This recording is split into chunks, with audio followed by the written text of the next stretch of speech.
तर मैत्रिणींनो, आज आपण बोलणार आहोत जागतिक महिला दिनाविषयी. हे जे लोक सांगतायत ना, महिला दिन महिला दिन महिला दिन, तुम्ही काहीही करू नका महिला दिनाच्या दिवशी आणि आराम करा. तू स्वतःसाठी वेळ काढा. काही पडलं असेल इकडचं तिकडे, हे झालं असेल ते आवरा आवरी हे ते, ह्याच्यात लक्ष घालू नका. महिलांनो, तुम्ही काय करा, तुमच्यासाठी वेळ काढा. तुम्ही तुमचं स्वतःकडे लक्ष द्या. एकदम करेक्ट आहे, एकदम बरोबर आहे. पण हे लक्षात घ्या की एक म्हणजे ही बोलणारी, हे सगळं तुम्हाला बोलणारी, आराम करा वगैरे हे बोलणारी व्यक्ती तुमच्या घरातली पाहिजे, तर हे शक्य आहे. किंवा असं जर नसेल तर ते ऐकून तुम्ही घरातले कामं नाही करणार, आराम करणार, स्वतःसाठी वेळ काढणार सगळं. पण तेच काम तुम्हाला दुसऱ्या दिवशी करायचंच आहे ना.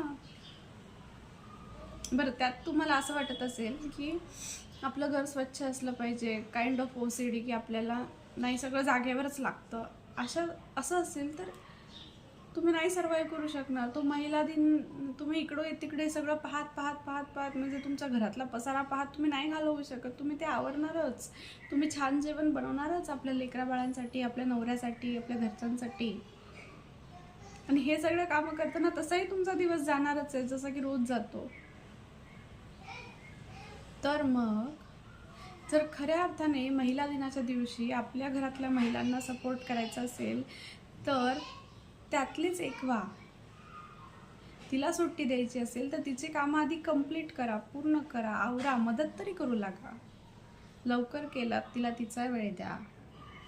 आणि हेच रुटीन थोडंसं रोजच्या दिवशी जपून ठेवण्याचा प्रयत्न करा की तिला दिवसातला अर्धा तास का होईना स्वतःचं स्वतः मिळाला पाहिजे, आराम करू शकली पाहिजे.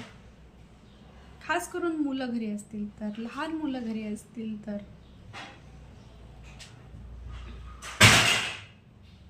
महिला दिनाच्या खूप खूप शुभेच्छा तुम्हा सर्वांना. आणि बघा जमतंय का आपल्या घरातल्या महिलांना मदत करायला सुद्धा, आणि ह्या सगळ्या घरातल्या कामातनं स्वतःसाठी थोडासा वेळ काढायला सुद्धा. शुभेच्छा पुन्हा एकदा.